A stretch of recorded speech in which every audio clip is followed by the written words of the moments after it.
full microphones. All right, so we are live on YouTube's. I'm going to start recording my hijack now.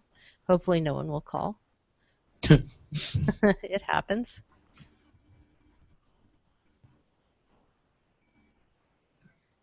By the way, shout out to Brian, who was very doting both before and after his speech or talk today at South by. He was very supportive, offered to come back as soon as he got off stage to TD, which I think was 90% him wanting to support the program, and at least 10 very, very real percentage points of him really enjoying TDing.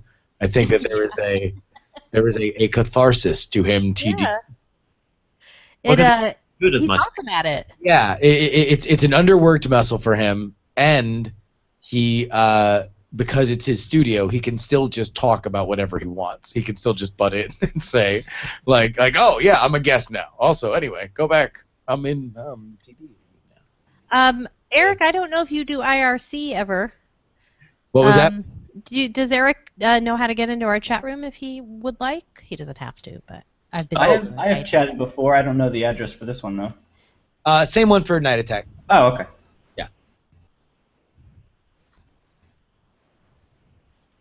Burp. Jaime, I don't need to tell you how this show goes. You know. No. Yeah. You know. A little bit. Oh, I'm sad I'm not there.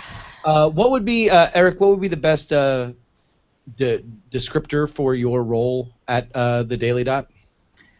You could say tech policy reporter. That's kind of what I do most of the time. I'm sort of officially an editor, but it's mostly tech policy writing. Yeah. And then following Donald Trump's Twitter. Anybody else getting echo? I'm hearing hearing the stream back. Oh, never mind. Yeah, no, that. Pretend I didn't say that. That's from DiamondClub.tv. We're just gonna pretend that didn't happen. Everything's fine. I'm a professional. It happens to all of us. Don't worry about it. It's fine. The moment of panic. Happens to the best. All right, so Roger, are you recording? Just wave if you're recording. Okay, so why don't you put yourself behind the Roger picture? And I will stick around but unmute unless needed. And then, Bryce, are you recording? Yes, we are. Feels like we could do a show. All right, it is 3:30 local time here in Austin. Let's. Can you test the theme song just so I can check the audio on this again?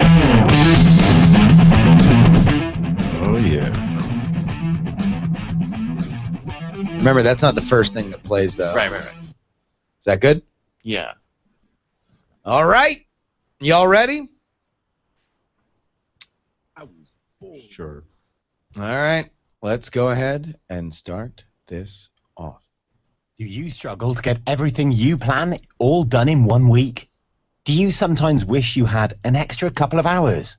Or maybe another day? We here at the Daily Tech News Show think the same. And with your help, we can add an extra day to your week. dailytechnewsshow.com/support. With your help.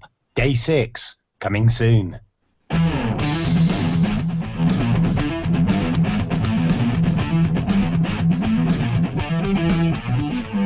This is the Daily Tech News Show for Friday, March 11, 2016. I am Justin Robert Young, filling in for Tom Merritt, who is currently giving a talk at the South by Southwest Festival, the interactive weekend here in lovely Austin in the great state of Texas. However, I can't do the show by myself, so I had to recruit not one but two amazing guests. Let's start with the man who is physically sitting to my right, ladies and gentlemen, super smart person and all-around rad individual, inventor, and a raconteur, Jaime Ruiz. Welcome back to the program. Hey, Justin. It's great to be here. I couldn't be in Austin and not be here.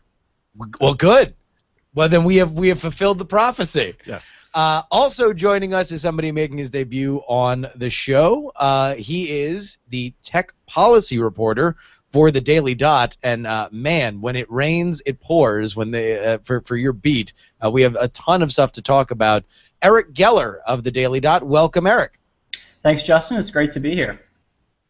All right. Well, with that, let's go ahead and kick off the headlines. The U.S. Department of Justice filed a reply to Apple's motion to vacate an order for Apple to assist the FBI in accessing data on an iPhone 5C. The prosecutors wrote, quote, "There is no reason to think that the code Apple writes in compliance with the order will ever leave Apple's possession.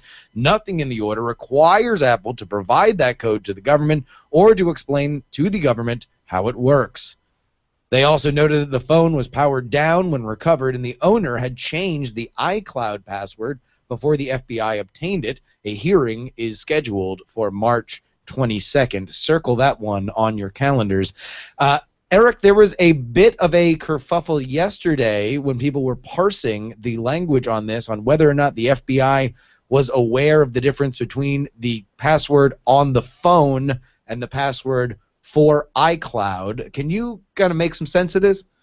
Yeah, and well, so there's actually two parts. There's that, and then there's the question of the difference between what you choose to back up through iCloud Sync and other data that gets backed up to Apple's servers. So the government was saying, this dead terrorist had turned off various types of data backup. So even if we could have gotten some of his data through iCloud, that wouldn't have been available. In fact, that's only one way that you can transmit data to the cloud. Apple also gets data from your phone that isn't in that settings toggle on the iCloud panel.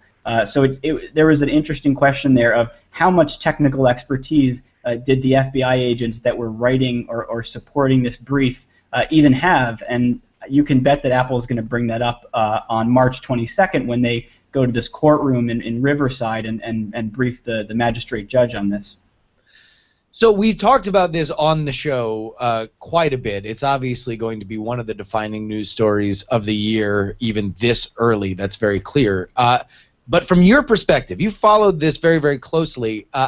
Has the FBI stumbled in how they have responded? It seems like not only the tech-friendly press is very much kind of tilting this in Apple knowing what they're talking about and the FBI not, but it seems like this is that there are kind of some unforced errors on the FBI side.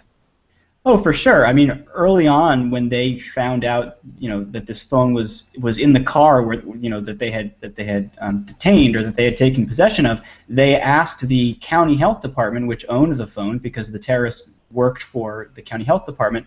They said, "Can you reset the iCloud password?" And of course, what that does is it prevents you from connecting to a known Wi-Fi network, which could trigger an auto backup. So one of the ways they could have gotten some data is if they had done that, left the password alone, not tried to directly access the account, but plugged the iPhone into a power source, connected it to a known Wi-Fi network. They certainly could have gone to the couple's apartment for that. Instead, they said, "We want you to reset the password." You can imagine, for me anyway, it's very difficult to believe that anybody with real understanding of how iCloud worked was involved at that early stage in terms of what are the steps you would take to get access. Well, you wouldn't do that if you knew that that reset turns off the possibility of an auto backup.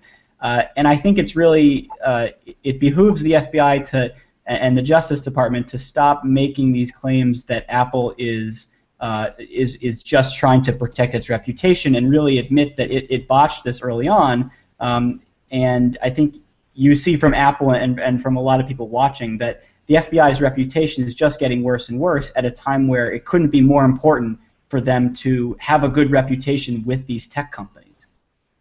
It also seems that one of the central issues that they're going to deal with on the 22nd is whether or not, as the FBI made their case yesterday, they know exactly what the possible ramifications of what they're asking for are, and the erosion of a public perception of their knowledge seems to be counterfactual to that.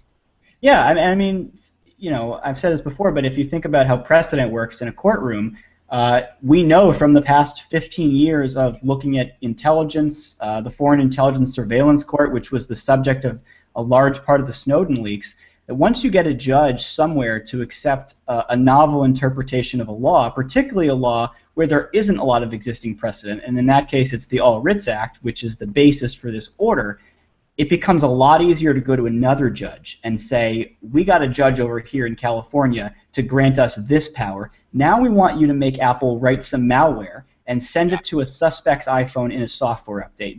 There is no clear-cut prohibition on that kind of request. And so for Apple, you can imagine Apple sitting here saying, we largely avoided a lot of the reputational issues from the Snowden leaks because we weren't voluntarily helping. Our data centers weren't being tapped. Google and Facebook got caught up in that. Well, now they're worried about what happens if we become an agent of the state in these situations. You've already got tech blogs telling people how to turn off automatic updates. And that's a terrible idea for security because Apple pushes bug fixes that are genuine all the time. Imagine if you're scared that the FBI is going to try to send you malware, I wouldn't blame you for turning off automatic software updates, and yet that could be really bad for your own security. Turning now to the FCC, they issued a notice for proposed rulemaking that would require internet service providers to get permission before using customer data like browsing history or location data to target ads. ISPs could still use anonymized aggregated data without permission. Another provision would require ISPs to notify customers of data breaches within 10 days of discovery. The proposal is up for a vote on March 31st, along with the earlier mentioned $9.25 internet broadband subsidy for low-income household, followed by the public comment period. We're going to get a little bit more into this because it's something that you delved into, Eric, today on the Daily Dot. But this seems, I don't know if it's possible for me to say it, considering that they're public perception. But the more I read about this, the more I have a little bit of sympathy for the ISPs here. Yeah, I think it's interesting to think about the way in which they're being separated from, say, content companies. Apple collects data. It's not big on advertising, but certainly Google is almost entirely about advertising. And so you can understand how the internet service providers might say, well, why aren't you applying rules like these to them? They collect even more data, and their entire business is about that. On the other hand, the way that the FCC reapplied, or I should say applied net neutrality to the internet, to broadband, it effectively forces them to create these kinds of rules because these rules need to be applied to what are called common carriers. Right? Yeah. And so the ISPs can't exactly say this is coming out of nowhere. On the other hand, they are certainly the party that is perhaps the least interested in building a business just out of advertising because they provide functional services. Yeah. I got some theories, but we're going to get into that in the discussion topic. Speaking of the FCC, Ars Technica reports Chinese networking hardware vendor TP-Link will block the ability to install open source firmware on its routers sold in the U.S. on and after June 2nd, 2016, in order to comply with FCC requirements. In its FAQ, TP-Link states, quote, the FCC requires all manufacturers to prevent users from having any direct ability to change RF parameters, and that includes frequency limits, output power, country codes, etc.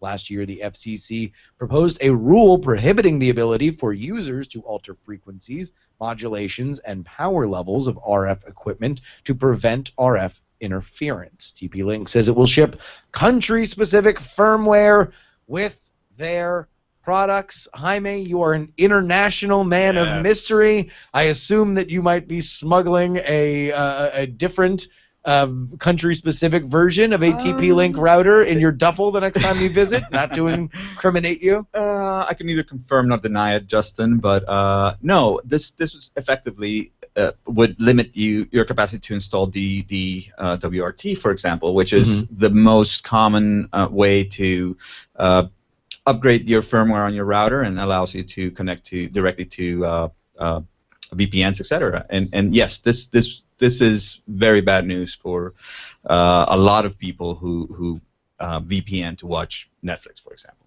country specific. locks. Yeah.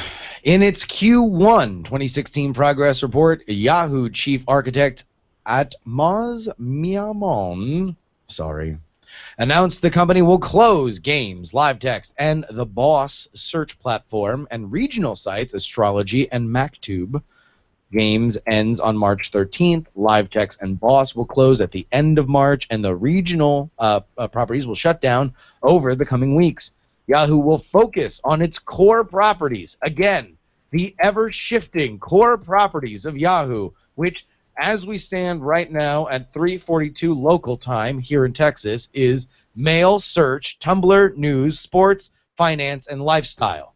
Please continue listening to the Daily Tech News Show for further updates.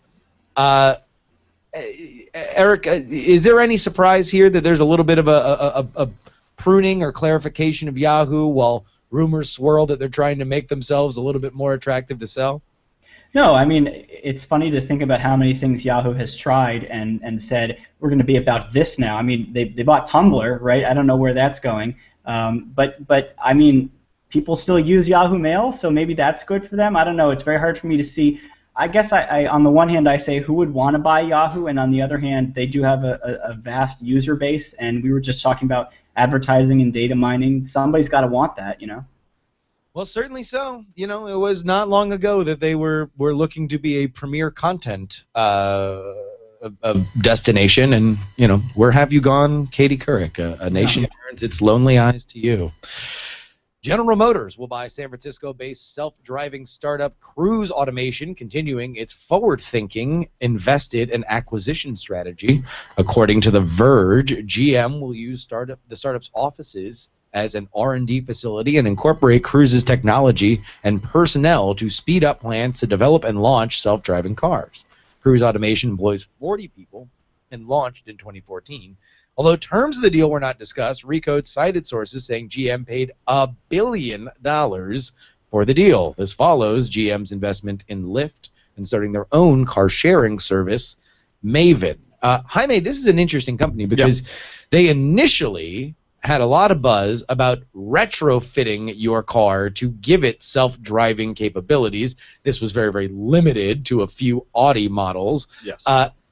Do you think that this is the best place? They've since pivoted from that, but do you think that this is something that the GM is wise to invest in? Well, you have to consider that they also made a huge investment in Lyft, for example. Yeah. So they might be thinking of setting up a self-driving Uber-type service. So it might be the best place to invest. Yeah, you know, this feels in the tech world. You have the acqui-hire deals, right, where it's really more about the brains than it is the product, and that's what this feels a little bit like. Is just get good people who are plugged in more on the California tech side and less on the Detroit auto side, right? And use that to guide where they're going. But it seems like GM is making a lot of, in a vacuum, watching from the sidelines, smart moves in the space. Stevie Zero sent us the news that Amazon Echo has learned a new skill, paying your Capital One credit card bill. According to VentureBeat, Alexa-enabled devices will now allow Capital One account holders to access information in checking and savings accounts and to pay those pesky credit card bills. Once you set it up, just say, Alexa, ask Capital One to pay my credit card bill, and other related phrases. No word on whether Alexa, don't let me use my Capital One credit card anymore is an option. This is something that we've talked about a few times here on the show, that Echo wants to kind of just be the hub, and they will take control of your life one weird deal and one weird plugin at a time. This seems like another one of them, but I don't know how much. This always, Jaime, whenever these services kind of get into credit cards, yes, I feel like it's not necessarily a public thing, right? You don't necessarily want to be yelling about your credit card. It's a private. You just want to do it on your phone, maybe. And also, you still want to be in the loop. You don't want your house to pay, your credit card bills and everything. You want your robots to consult you once in a while. You don't want them to have the capacity to live your life without you. So Alexa asking you to pay your bill. Yes. That almost seems like that could get hectoring very quickly. Yeah. I'd be lowering my self-esteem as Alexa reminds me that my bill is indeed 2 months overdue. Yes. No, this is true. The Next Web reports that tomorrow, ad block. All right, get ready, everybody, because this one is a doozy. Ad block, the company for which, it's not just a clever name, blocks ads, will show its users banner ads to protest online censorship. For 24 hours, users will see messages from Edward Snowden, the Russian punk band Pussy Riot, and Chinese artist Ai Weiwei as part of the World Day Against Cyber Censorship.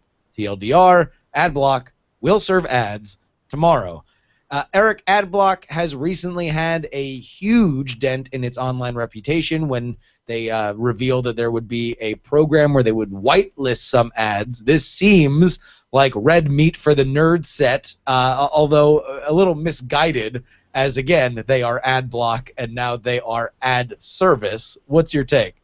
Yeah, I mean, I think for a lot of the people who just want an ad blocker that works, this is maybe the only thing that would get them not to criticize it, right? A lot of people who are tech savvy understand online censorship and know that it's a problem and can, maybe they'll grit their teeth a little bit. But for me, if I see this, if I'm an AdBlock customer and I see this, I'm going to go, all right, whatever. More people need to understand that censorship is a problem. More people need to hear from, Ai Weiwei. There are going to be people who are mad because a product doesn't work the way it's supposed to, and that's fair. On the other hand, I don't know. I'd give them a pass on just this one thing. Maybe that's because I'm in my journalist transparency censorship mindset. But yeah, I mean, is this the very nature of preaching to the choir, though? If you have ad block, there's also, like, to quote Paul Atreides, he who can stop a thing controls a thing. So it's a little, ad block flexing its muscle and saying, well, if you want your ads to run, you better talk to me. And so, or Ai Weiwei, apparently. Right. Remember all those times you said you wouldn't pay, or you would pay anything if only you could see those first-run movies from the comfort of your own home. PC World reports that a startup called Screening Room is trying to make that vision an expensive reality, like $150 set-top box plus $50 per movie plus a 48-hour viewing restriction and 2 tickets to see that movie again in the theater of your choice. Why the high price? The company is currently in meetings with major studios and this is the real key here, theater chains like AMC, meaning exhibitors who have been the enemy of deals like this in the past would be getting a cut. You're going to read a lot of these stories about this where it talks about free tickets to the movie theater where you can see it. No. The reason why this is $50 is because you are going to buy, at whatever subsidy, 2 tickets from an exhibitor so they can still say that they sold tickets while you were watching it at home instead of buying a babysitter for the evening. Jaime, you are the only parent here. Is this attractive to you? Yes, it is. And for example, a good friend of mine just finished or set up his home theater, and $50 for a first-run movie. He has 10 seats. It seems reasonable, $5 per person. I think it's actually finally the correct solution. It's the right price range, and $150 for a that's high. set-top. That's very, very high, though. I mean, a set-top box that only does that, or at best, it duplicates a lot of functionality that you can get a lot cheaper on a lot. I mean, like, we don't know how functional this will be, but very well liked and popular set-top boxes. That seems a bit. A Roku 3 is $99, so $150 for a special one. And we have to remember, people who have these home theaters spend a lot of money on their set. So maybe is that where this is directed? Yes. Oh, most certainly. I can't imagine just kids gather around the 29-inch and sure. No, this is for people who after retiring to the grotto file in into the personal theater so they can watch. I think so. 10 Cloverfield Lane. The United States of America has a chief information officer. I don't know if that's news. It's probably not. His name is Tony Scott, and today he released a blog outlining the Obama administration's plans to bring open source computing to the U.S. government. Well, semi-open. The request for public comment says, quote, new software developed specifically for or by the federal government, end quote, will be made for, quote, sharing and reuse across federal agencies. The plan would also include a pilot program that would result in a portion of the new federally funded custom code being released to the public. Eric, we talked to you today from Washington, D.C. This seems like an interesting proposal, and all I can think about when I read it was like, okay, so they want to fork off their own open source code that they can use to not pay for major licenses, and then kind of share it with everybody, kind of in the same way that Obama's chef like shared his beer recipe, right? Yeah, and I mean this is part of an effort by the president to just in general open up more data to people, get what the government is doing to sort of spill out into the public. I think right now as we're recording this, maybe he's done by now, but the president is at South by Southwest talking about the power of data and technology. He's trying to recruit people to work for the U.S. Digital Service, which fixed healthcare.gov. So this is all kind of a piece with that mantra that he has to, we can't fully open up this data because some of it has proprietary, national security code or what have you, but to the extent possible, we want to make sure whatever we do has some residual benefit to the private sector. I mean, it's a politically smart strategy, right? If you're going to spend taxpayer money on new systems, complicated new systems, expensive new systems, you want even more so than normal the public to feel like they're getting something back from it. I mean, it's very easy to say that everything we did on with the moon landing has produced benefits for society, and that's why we should fund NASA. I think this is kind of part of that, is saying we're going to be spending money, federal IT dollars on these new databases or what have you, but you're going to get something too. You're going to get ways to use that code in private sector applications. Well, Obama's certainly hoping that the 9 most popular words in the English language is I'm from the government and I'm here to code. Exactly. Submit your stories, as many of these were, to dailytechnewsshow.reddit.com. But that wraps up our headlines. Let's get into our discussion topic. We couldn't have Eric on the program without getting into some real dirt under the fingernails, nerdy tech policy coverage. So let's go ahead and start it off.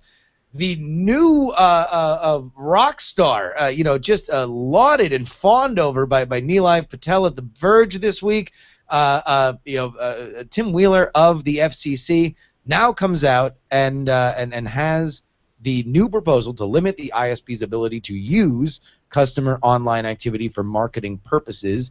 The ISPs then respond, wailing and gnashing their teeth, that this is an unfair limitation of what they would, their abilities to use this data, and that, as you pointed out earlier in the show, Google and Facebook primarily, which very much rely on advertising, already do far more than the ISPs are even hoping for. Again, this seems to be a little unfair, but as you mentioned, Eric, this is just part of the new normal of our post-net neutrality world, right? Yeah, and also, I mean, the ISPs, as much as they want the focus to be on Google and Facebook, they do see all of your traffic. Everything you do, unless you're using a VPN, unless you're encrypting a particular application, that's all available to them. And so I think the FCC knows that as people understand that more and more, they're going to want some restrictions. It's interesting to note how they've divided this up. So as you mentioned at the top, there are sort of 3 categories here. They can use anything that they need to gather for the purposes of providing your service. So they have your billing address. They don't have to tell you that they need that. They can just use that. Yeah. You can opt out of a second category, and you can opt into a third. And there's interesting in the opt-in category. It basically is a catch-all. It's everything that wasn't included already. And I think that's what worries the ISPs. Is yes, we can use your billing address. Yes, we can use other things in order to market you services, and that's the second category. So you can opt out of that, but you're probably not, and we know that. And so they can sell their own product, right? Yeah. And affiliates. So if Verizon, if you subscribe to Verizon's landline service, Verizon can give your email address and your information about your subscription to Verizon Wireless. so that it can try to sell you cell phone service to dovetail with your home internet service. But that is, again, that's very limited.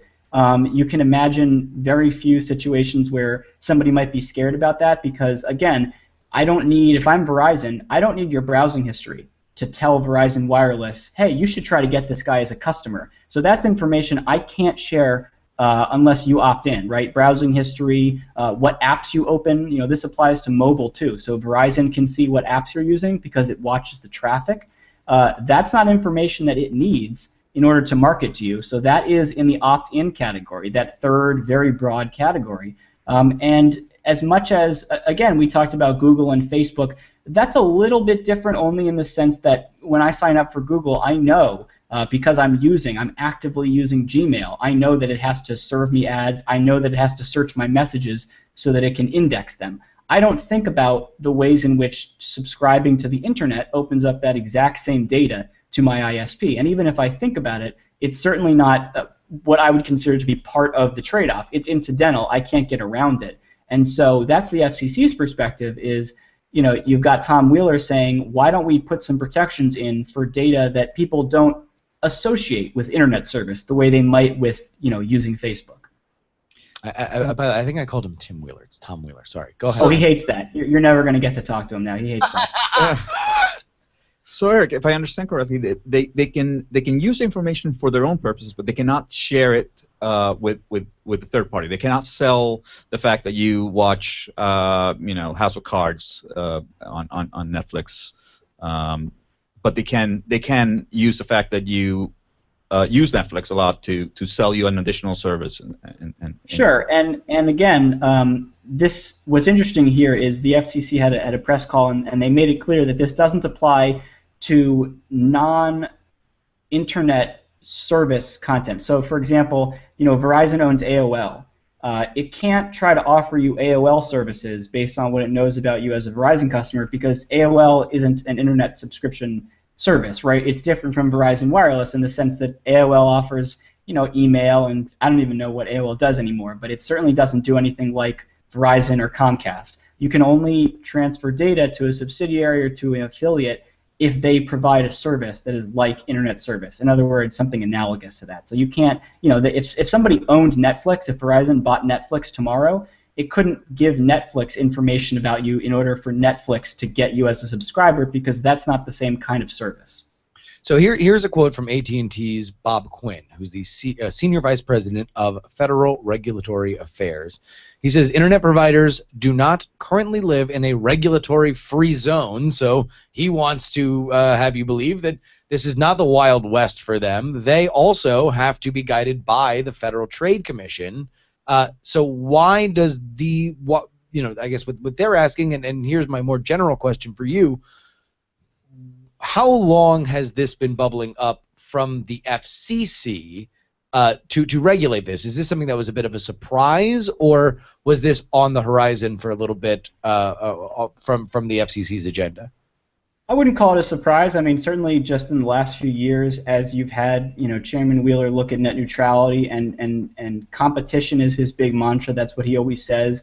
And you can see how that sort of fits in here because the more you know about what your internet service provider collects, the more informed you are, the more you're able to make an informed decision about what to buy, and so there's a competition angle there. But this specific proposal, it did surface just in the last, I would say the last year or so in terms of taking a lot of this away from the FTC. It's interesting to note that, these companies really do want to be regulated by the FTC because the standard is much lower. Or I guess I should say it's much higher to violate it. The FTC has a system that is basically built for an era before this kind of data collection. So there has to be something demonstrably unreasonable, for example. I forget the section of the FTC statute, but it's a much more nebulous violation, and so it's a lot easier to get around it. And now that that's being tightened up, everybody in the industry is saying, leave this to the FTC. They've done a pretty good job so far, but I think the FCC's point is this is a new era, and there's new ground for different types of violations that weren't anticipated when the FTC's rules were written. It does seem like there's a tectonic plate shifting where now government is being forced to understand how different and far we've come technically, and for this sure. is certainly a part of that.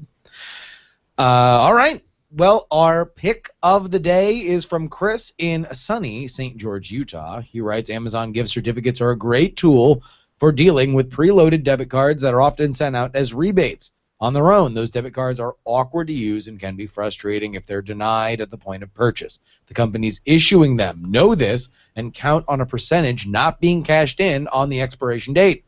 For example, Staples likes to send out these debit cards, and my most recent one had a 6-month time limit. So what do? Is immediately use the debit card to buy an electronic gift certificate from Amazon, email it to myself, and then redeem it so I have it on my credit on my Amazon account. As a Prime member, there's no doubt I'll be able to use the funds on things that I want or need, and it doesn't matter when the balance of the card gets low, as Amazon will automatically apply that first the first and then when you ask to put the rest of the purchase on your card. Great tip, because he is right. Now, a lot of these things are they're meant to expire. They are put out there understanding that a lot of that money will just go to waste. So instead, put it on the everything store. Everybody use Amazon, right? Yeah. Send your picks to feedback@dailytechnewsshow.com, and you can find more picks at dailytechnewsshow.com/picks. Messages of the day come to feedback@dailytechnewsshow.com as well. In regards of the name of the next Android OS release, Brian writes, it's got to be Nutella, because it couldn't be Nutter Butter or even Nerds. But since Google probably isn't going to pull a full Kit Kat, I'm going to go Nougat for the Android release. It's still made of nuts and doesn't require a weird marketing deal. Eric, what's your favorite here? Nutter Butter, Nutella, Nerds, or Nougat? I was going to say Nougat. I'm glad that we've got that out there. I like that one a lot. What do you like, Jaime? I like Nutella. You like Nutella? Do I like Nutella? Yes. I think that would be, both. I think it would be certainly a coup for the Google HQ lunchrooms, right? Oh, I'd love to see a Nutella deal. I mean, think about the possibilities. You could get some free Nutella with your phone. I'd love that. Oh, yeah, man. All right. We're getting a little too excited here. All right. Nutella conversation. Arn from Germany here. Just a few words concerning your discussion from yesterday and built around ad blockers in browsers.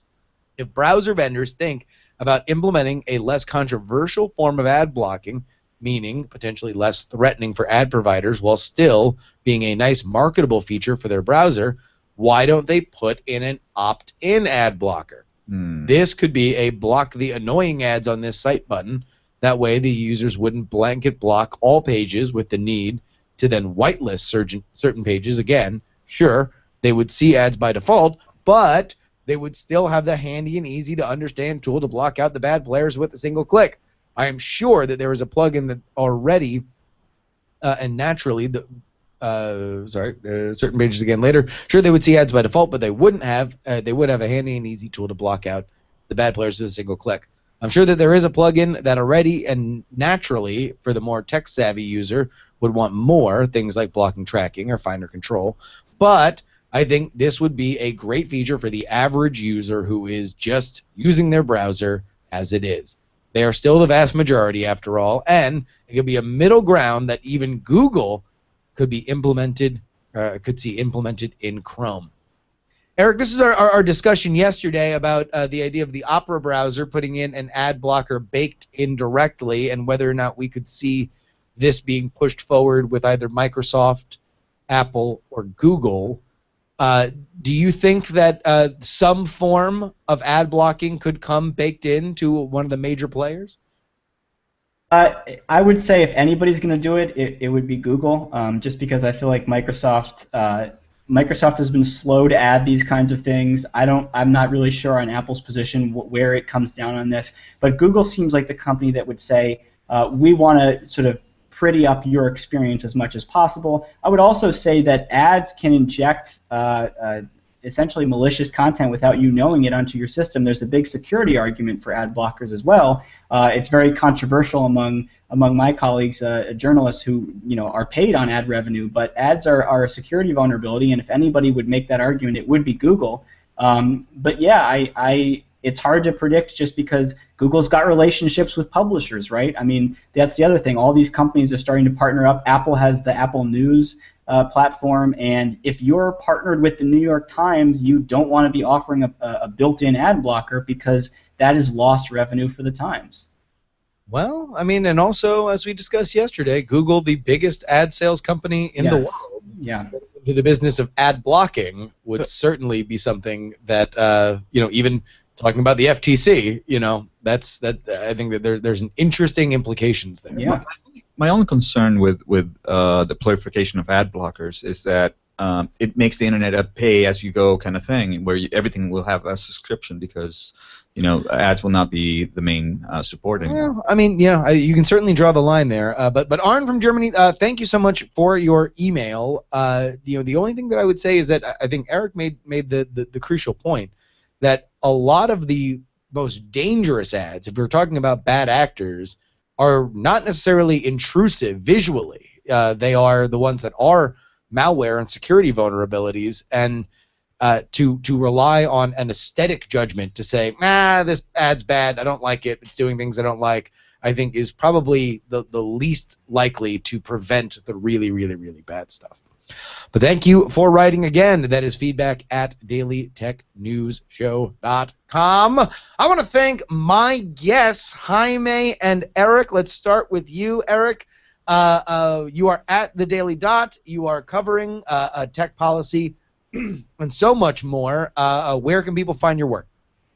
You can go to dailydot.com. We have a fantastic politics section there, and usually one of the stories in our carousel there on the page has my byline. I'm covering Apple, FBI as much as I can, and cybersecurity, encryption, surveillance, privacy, anything that affects the government and you and regulation. Chances are I am writing about it. You can also follow me on Twitter at Eric Geller, EricGeller. A great Twitter follow, I would say. Thank you. And also just a finger on the pulse of any kind of Daisy Ridley news. That's what I like the most. Daisy Ridley, Star Wars, Marvel and DC Comics. That's me. Awesome. Jaime? Yeah. Where can people find you? At TensorGuy on Twitter. Holovec.com is a good place to visit. There's news coming soon in that area. And new thing, little side project, follow at Toots with a Z, the unicorn on Twitter. Toots the unicorn. Toots the unicorn. Just follow it. We'll just leave that there. Yeah, just leave it there. Toots with a Z. Toots with a Z. TOOTZ, the unicorn on Twitter. Yes. The plot thickens. Speaking of a thickening I have no idea where I'm going with that. Wow. Thickening love for politics and all that goes along with it. You can celebrate that spirit of democracy by going to thecontender.us. It is a card game that I created with some extraordinarily talented and prettier and handsomer than me people. It's a social card game like Cards Against Humanity or Apples to Apples. You host a debate amongst you and your friends. I like to think that it's a real fun time. So head on over there, thecontender.us. We also, on Amazon, finally have listed our politically incorrect expansion. So if you got Prime, you can get both the base game and the expansion right there on Amazon. Thank you so much for supporting it. Speaking of thanks, thank you to the patrons who make this show possible. If you would like to go ahead and support the cause, head to dailytechnewsshow.com/support. The march for a 6th day continues, and I have on good authority that at the Night Attack live event tomorrow, Tom Merritt will indeed be in attendance and will reveal a new Patreon goal. And I know what this is. I'm under embargo, but I can say that this is a very, very, very exciting milestone that I think people will be very, very excited about. Once it is revealed, you'll be able to find out everything about it at patreon.com/DTNS. And if Patreon ain't your bag, don't worry, man. Buy a mug, tell a friend. It's a fun time all around. Oh, hey, and this weekend, we will, here on the feed, have a new Day 6 from Peter Wells in Australia in the DTNS audio feed. But if you also want a UK perspective, why don't you check out Text Message?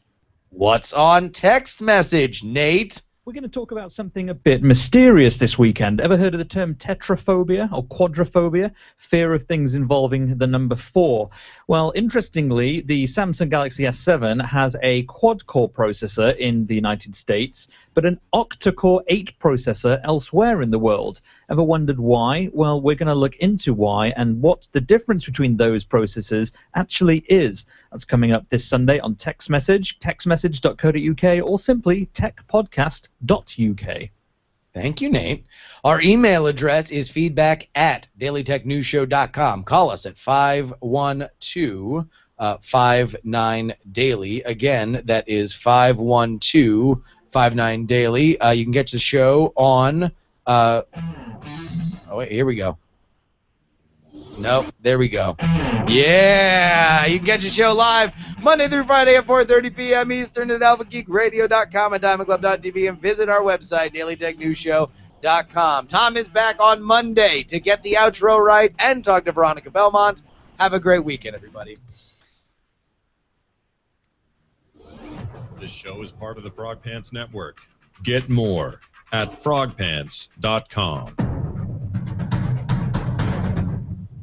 Diamond Club hopes you have enjoyed this program.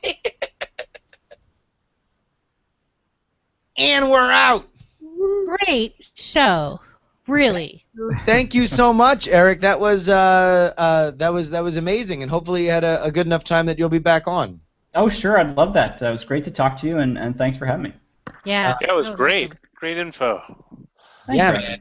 No, I think Eric, you have a great talent. Darren Kitchen, who's on the show, also has this great talent of bringing hacker stuff and security stuff to a layman level. I think that for as much time and effort as you spend diving through some of the minutia of the Apple FBI stuff or the FCC stuff, that it's really, really rad to have you on, because I think you're a great communicator on the subject. Oh, thank you. It's kind of you. So we usually hang around and just hang around. If you have either A, a job, or B, a life, you're welcome to go to either of them, or welcome to hang out with us. Yeah, no, listen, it's happy hour in DC, so you are free to roll out, Eric. Go find some sources. Well, I'm gonna go see what Obama said. Apparently, he commented on the FBI thing, so I'm gonna go find that out. But thank you guys so much. It's fine. It wasn't a big thing, so I don't think I missed anything big. Just want to check in. But thanks, guys. It was great to talk to you. Thank you very much. Thank you so much. Commented on that he's a female body inspector. Oh. What? Weird. Did he comment on the traffic in Austin? Because it was... Was it thick? Oh, shoot, yes. How is he going to have traffic? They blocked off all the roads. Sure. So Tom's panel got delayed by a half hour, which meant he probably could have done the show, but only from the panel. Oh, well, that's Yeah. silly. I'm just being Man, up until the outro, I feel like we did a competent version of the show. It was good. Great job. And don't worry about the outro. That just They were all Tom stories. They were all very... yeah, they were meaty. That's because Roger picked them all today.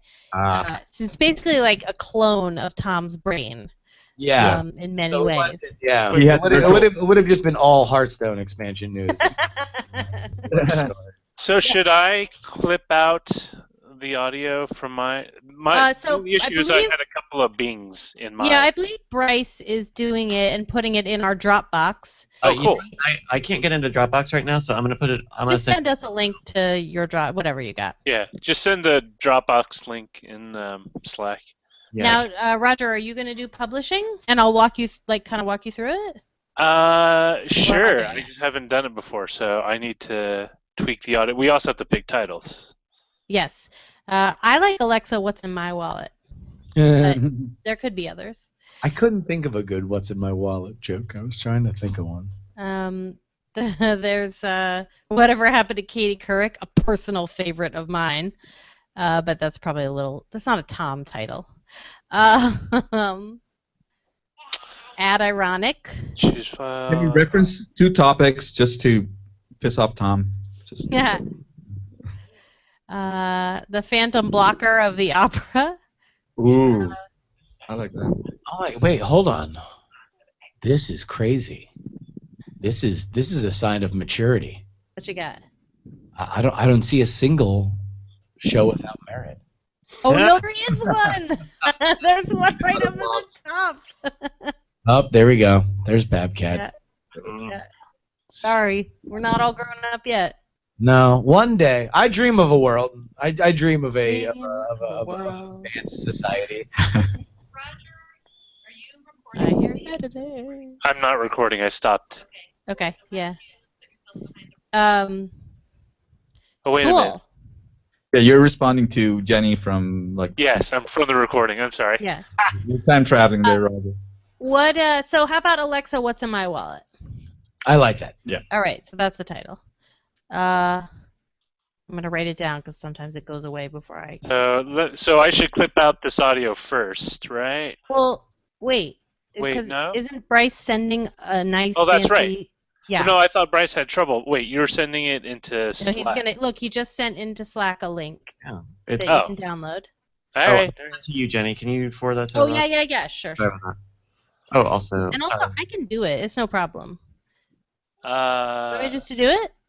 Well, if you do, can you? Yeah, I'll walk you through it off the stream. Yeah. And Neshcom, has this been levelated, or do I need? That might be one problem. It has not been. It has not been. My levelator does not work on this laptop. Let me. Oh, shoot. I'll level it. All right.